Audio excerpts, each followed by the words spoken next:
Welcome to Daily Current Affair. Today is 10th of April 2023. The question is Delhi IGI airport, ठीक है, दिल्ली में एक airport है जिसका नाम है Indira Gandhi international airport, enters the busiest airport club, ठीक है, और इसका रैंक कौन सा है? दैट इज C 9th, ठीक है। तो दिल्ली का इंदिरा गांधी इंटरनेशनल एयरपोर्ट, जिसको हम IGIA भी बोलते हैं, इसका जो है 9वां नंबर आया है पूरे के पूरे वर्ल्ड में। किस क्षेत्र में? बिजीएस्ट, टॉप 10 बिजीएस्ट, सबसे ज़्यादा जो बिजी रहता है, सबसे ज़्यादा जहाँ पे फ्लाइट्स वगैरह आती है, उसमें से टॉप 10 में ये शामिल हो गया है और इसका रैंक है 9th, ठीक है। तो इस लिस्ट में पहली बार कोई भी इंडिया का जो एयरपोर्ट है वो इसमें पहली बार आया है टॉप 10 लिस्ट में, ठीक है। Delhi airport is expected to handle more than 5.94 crore passengers, मतलब कि 6 करोड़ के आसपास पैसेंजर जो है वो 2022 में न्यू दिल्ली एयरपोर्ट, जो कि इंदिरा गांधी इंटरनेशनल एयरपोर्ट है, यहाँ पे एक्सपेक्ट किए गए कि यहाँ पे आए थे, ठीक है। नो चाइनीज़ एयरपोर्ट, इस लिस्ट में कोई भी चाइनीज़ एयरपोर्ट नहीं है, क्योंकि आपको पता है कि कोरोना की वजह से कोई भी वहाँ पे ट्रैवल नहीं कर रहा है, कर तो रहे हैं पर इतने ज़्यादा ट्रैवल नहीं कर रहे हैं, तो टॉप 10 लिस्ट में भी नहीं आया है। In term of traffic 5 out of 10 airports are from US, ठीक है। 10 में से 5 एयरपोर्ट जो है वो कहाँ के हैं? US के हैं। Apart from India, Dubai is the only other airport in Asia in the list, मतलब कि टॉप 10 में एशिया में बस 2 ही कंट्रीज़ है, एक इंडिया है, दूसरा UAE है, ठीक है। इंडिया का रैंक है 9th और दुबई भी इसमें शामिल है टॉप 10 में। और मुंबई इंडिया का सेकंड बिजीएस्ट एयरपोर्ट है, ठीक है। पहला कौन है? दिल्ली, दूसरा मुंबई। अब टॉप 10 जो बिजीएस्ट एयरपोर्ट है इन द वर्ल्ड 2022, उसमें मैं आपको बताता हूँ। सबसे पहले है हार्ट्सफील्ड जैक्सन एटलांटा इंटरनेशनल एयरपोर्ट, जो कि USA का है। 94 मिलियन पैसेंजर जो है यहाँ पे आए हैं।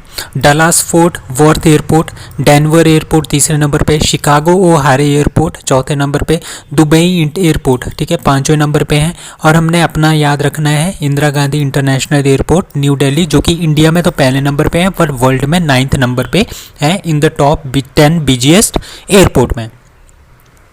प्रेसिडेंट द्रौपदी मुर्मू इनैगोरेटेड गज उत्सव इन, ठीक है, दैट इज़ असम। सो गज का मतलब क्या होता है? गज होता है हाथी, तो हाथियों का ये उत्सव था जो कि असम में इन्होंने क्या किया है? इनैगोरेट किया है। किसने? प्रेसिडेंट जो द्रौपदी मुर्मू है, ठीक है। और आपको पता ही है कर्नाटका में सबसे ज़्यादा क्या पाए जाते हैं? इंडिया में जो कर्नाटका स्टेट है यहाँ पे सबसे ज़्यादा हाथी पाए जाते हैं। दूसरे नंबर पे है असम स्टेट, जहाँ पे दूसरे नंबर पे सबसे ज़्यादा हाथी जो इंडिया में पाए जाते हैं, ठीक है। तो द्रौपदी मुर्मू ने इसको इनैगोरेट किया। 2 दिन का ये उत्सव है जिसका नाम है गज उत्सव 2023, ठीक है। कहाँ पे? काजीरंगा नेशनल पार्क, ठीक है, हाई स्कूल्स प्लेग्राउंड इन असम में ये इनैगोरेट किया गया, ठीक है। The president also flag of mount Kanchenjunga expectation 2023।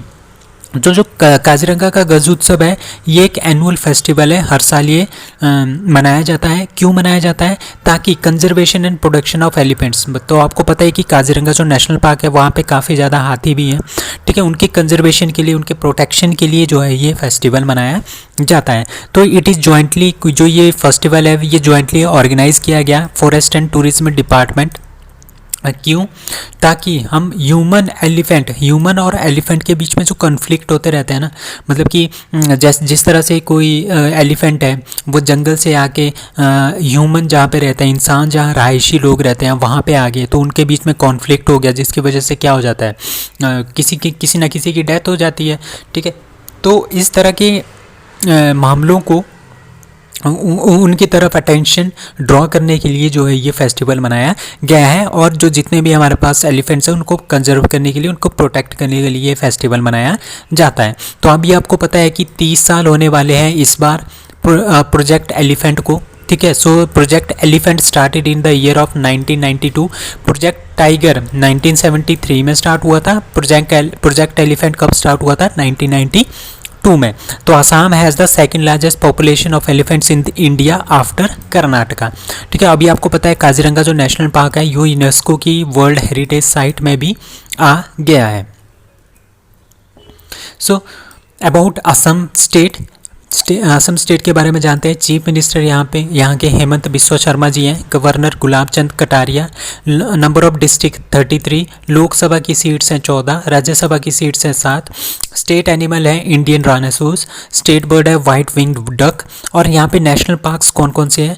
Dibru Saikhowa national park, Kaziranga national park, Manas national park, Nameri national park and Rajiv Gandhi Orang national park. तो ये 5 नेशनल पार्क है, वेरी वेरी इंपॉर्टेंट। इसमें से कोई भी आपके क्वेश्चन में पूछा जा सकता है, जैसे कि मानस नेशनल पार्क कहाँ पे है, तो ये असम में है। तो ये काफ़ी इंपॉर्टेंट है और ये एग्जाम में पूछे भी गए हैं।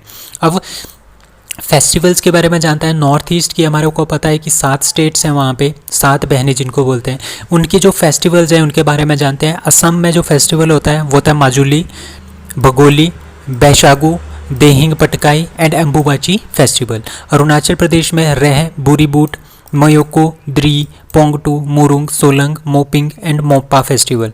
मेघालय में Nongkrem festival, Khasis festival, Wangala, Sajibu, Cheiraoba festival. Manipur में Yaoshang Porang, Chavangkut, Lai Haraoba, very very important. Kang festival very important, Manipur के हैं। अब मिजोरम के कौन से हैं? चापकरुट फेस्टिवल, ठीक है। नागालैंड का hornbill festival very important. Moatsu festival, Sekrenyi Aoleang festival. Sikkim के Losar, Saga Dawa, Pang Lhabsol, very very important. Losoong and Namsoong festival भी यहीं का है, ठीक है। बिगोली जो बिहू फेस्टिवल है वो आसाम का है। It is a very very important question. Who has been re-elected as the president of UEFA? अब UEFA क्या है? UEFA का मतलब है यूरोपियन फुटबॉल एसोसिएशन, ठीक है। तो ये जो है यूरोप का जो पूरा का पूरा यूरोप है, वहाँ पे जितने भी फुटबॉल के टूर्नामेंट्स होते हैं, ठीक है, जो भी फुटबॉल की गतिविधियाँ होती है वो सारी की सारी कौन देखता है? वो देखता है UEFA। इसके जो प्रेसिडेंट है, किसको री इलेक्ट किया गया? पहले भी वही थे, अब भी वही है, दैट इज़ अलेक्जेंडर सैफरिन, ठीक है। तो अलेक्जेंडर जो सैफरिन है वो फिर से क्या बने हैं? जिसके प्रेसिडेंट बने हैं UEFA के। ये 7th प्रेसिडेंट थे जो कि 2016 में जिनको बनाया गया था प्रेसिडेंट, ठीक है।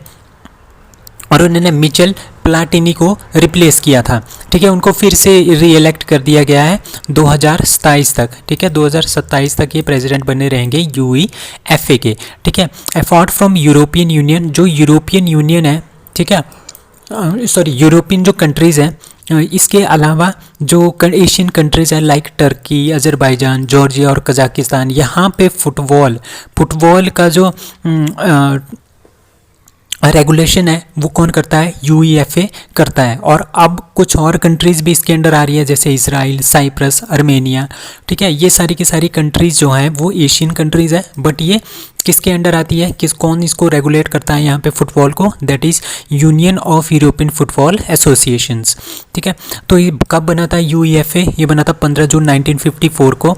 इसका जो हेडक्वार्टर है वो है न्योन, स्विट्जरलैंड में। स्पीकर है अलेक्जेंडर सैफरिन।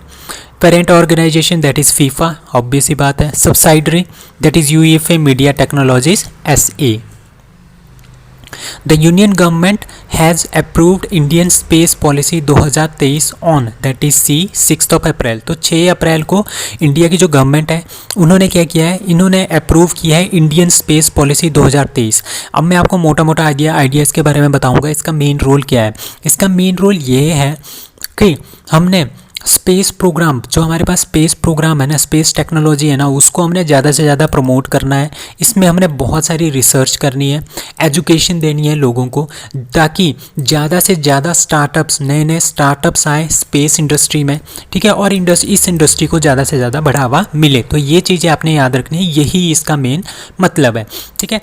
तो ये देखो यहाँ पे लिखा है to boost the country's space department, मतलब कि स्पेस के जो प्रोग्राम है इंडिया के उनको हमने ज़्यादा से ज़्यादा इंक्रीज़ करना है ताकि हम नासा के लेवल तक पहुँच जाए, ठीक है।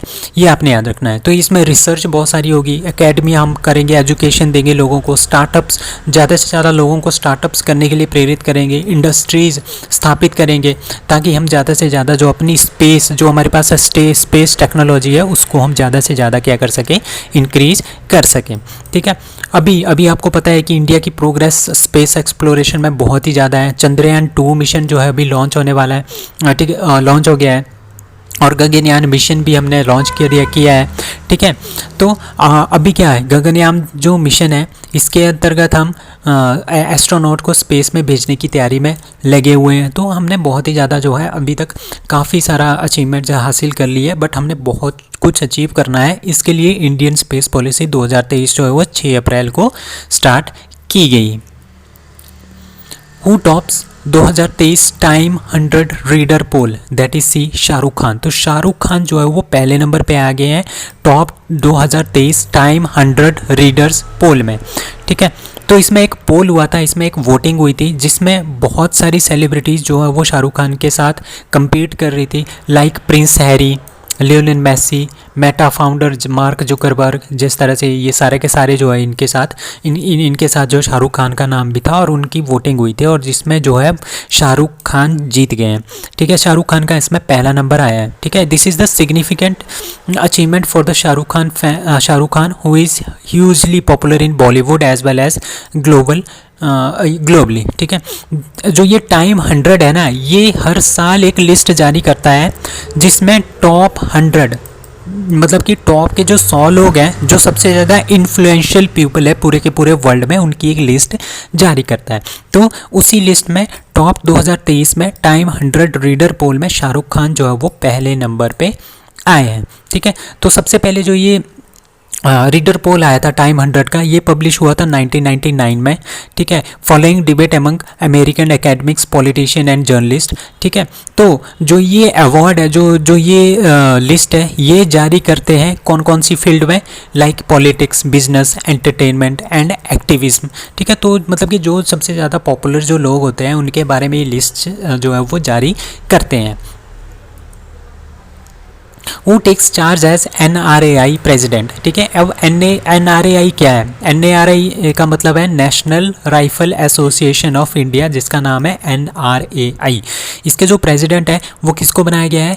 कैलेश सिंह देव को, ठीक है, कालिकेश सिंह देव को। तो कालिकेश सिंह देव जो ये है, ठीक है, इनको क्या बनाया गया है? इसका प्रेसिडेंट बनाया गया है, आपने इनका नाम याद रखना है। और ये जो एसोसिएशन है NRAI, ये एसोसिएशन बनाई गई थी 1951 में। अब पता है आपको कि नेशनल राइफल एसोसिएशन है, ठीक है। और इसका मेन ऑब्जेक्टिव क्या हो सकता है? इसका मेन ऑब्जेक्टिव ये है कि जो शूटिंग होती है ना, राइफल की जो शूटिंग होती है, ठीक है, उसको हमने ज़्यादा से ज़्यादा प्रमोट करना है और उसको हमने ज़्यादा से ज़्यादा पॉपुलर करना है, ताकि हम ज़्यादा से ज़्यादा ओलंपिक के लिए लोगों को तैयार कर सकें और स्पोर्ट्स की तरफ ज़्यादा से ज़्यादा लोगों को अट्रैक्टिव कर सकें, ठीक है। तो ये सारी की सारी आप बातें यहाँ से पढ़ सकते हो। So international shooting sports federation जो है हमारे पास, इससे ये एफिलेटेड है NRAI। एशियन शूटिंग कन्फेडरेशन से भी ये क्या है? एफिलेटेड है, ठीक है। Commonwealth shooting federation, south Asian shooting federation, तो ये मतलब इंडियन ओलंपिक्स फेडरेशन, तो ये सभी के साथ क्या है? ये एफिलेटेड है, ठीक है। तो इंडियन शूटर्स, अभी आपको पता है कि इंडियन शूटर्स बहुत ही अच्छा काम कर रहे हैं, बहुत ही अच्छा इंटरनेशनल में इंडिया का नाम रोशन कर रहे हैं, गोल्ड मेडल जीत रहे हैं, लाइक ओलंपिक गेम्स में भी मेडल जीत रहे हैं, वर्ल्ड चैम्पियनशिप में भी, कॉमनवेल्थ में भी, एशियन गेम्स चैम्पियनशिप में भी इंडिया जो है, इंडिया का नाम काफ़ी ज़्यादा रोशन कर रहे हैं हमारे शूटर्स। तो शूटिंग को प्रमोट करने के लिए, जो शूटिंग स्पोर्ट्स है, ठीक है, उसको प्रमोट करने के लिए, उसको पॉपुलर करने के लिए NRAI national rifle association of India जो है उसका एस्टेब्लिश हुआ था 1951 में। इसके जो प्रेसिडेंट है वो है Kalikesh Singh Deo. Which state UT wood carving gates GI टैग? अभी आपको पता है कि GI टैग्स देने की होड़ मची हुई है आजकल, तो आंसर इज सी, इसका आंसर है सी, लद्दाख। तो लद्दाख को वुड कार्विंग, ठीक है, लद्दाख की जो वुड कार्विंग है, इस तरह की वुड कार्विंग मतलब कि एक लकड़ी होगी, लकड़ी के ऊपर इस तरह की चित्रकारी, बहुत ही अच्छी चित्रकारी जो है वो की जाती है, ये लद्दाख की है, ठीक है। इसको ये GI टैग मिला है, लद्दाख को GI टैग मिला है। तो लद्दाख की जो वुड कार्विंग्स हैं, ऑल्सो नोन एज लद्दाख शिंक्सकोक, ठीक है, ये आपने नाम याद रखना है, शिंक्सकोस। जो लद्दाख का शिंक्सकोस है उसको ये GI टैग मिला है लद्दाख को, ठीक है। तो ये पहली बार जो है वो जम्मू कश्मीर और जो लद्दाख वाला रीजन है उनको पहली बार जो है वो GI टैग मिला है हैंडीक्राफ्ट्स में, ये हैंडीक्राफ्ट्स में आते हैं, ठीक है। वुड कार्विंग, जो ये वुड कार्विंग है ना, ये लद्दाख का ट्रेडिशनल आर्ट है, मतलब कि बहुत सालों पुराने जो पूर्वज थे वहाँ के, वो इसको बनाया करते थे वहाँ पे, ठीक है। जॉइंट मिलिट्री एक्सरसाइज जिसका नाम है ex Kavach concludes at that is B Andaman and Nicobar. तो अंडमान और निकोबार में एक्स कवच जो है वो एक्सरसाइज हो रही थी। किस किस के बीच में हो रही थी? ये हो रही थी इंडियन आर्मी के बीच में, इंडियन नेवी के बीच में, इंडियन एयरफोर्स के बीच में, ठीक है। ये तीनों थे और चौथा क्या है? कोस्ट गार्ड, ठीक है। ये चारों के चारों जो है एक्स कवच जो एक्सरसाइज है, जॉइंट मिलिट्री एक्सरसाइज जो कि अंडमान निकोबार में हो रही थी। इसका मतलब क्या है? ये सारी की सारी फोर्सेस इंडिया की ही फोर्सेस हैं, ठीक है। इंडिया के जो एयरफोर्स है, नेवी है, आर्मी है और कोस्ट गार्ड है, उन्होंने सबने मिलके क्या किया है? एक्सरसाइज की है, ताकि अगर हमारे पास बाहर से कोई अटैक हो तो हमारी जो आर्मी है, नेवी है, एयरफोर्स है, कोस्ट गार्ड्स है, वो आपस में मिलके उस पर्टिकुलर प्रॉब्लम को किस तरह से सॉल्व कर सकें, ठीक है। तो कमेंसिंग कब हुआ था? 23 फरवरी 2023 को और 7 अप्रैल को ये ख़त्म हो गई थी, ठीक है। द एक्सरसाइज वाले एम्ड एट फाइन ट्यूनिंग, मतलब कि इन सभी के सभी जो हमारी डिफेंस है, army, navy, air force and coast guard, ये सब आपस में एक फाइन ट्यूनिंग रखे, अच्छे से अच्छे ट्यूनिंग रखे, ताकि एक दूसरे के साथ ऑपरेशन करने के में कोई भी प्रॉब्लम ना आए, ठीक है। तो exercise feature multi domain exercise. Multi domain ये होता है कि आर्मी वाले भी हैं, नेवी वाले भी है, एयरफोर्स वाले भी है, कोस्ट गार्ड भी है, तो इसको मल्टी डोमेन बोलते हैं, ठीक है। वो तो amphibious landing, airborne operation, heliborne operation, rapid entry special force of the coast. So इस तरह की ये सारी की सारी एक्सरसाइज जो है वो कंक्लूड हुई है अंडमान निकोबार में, जिसका नाम है एक्स कवच। So that's all for today. Thank you.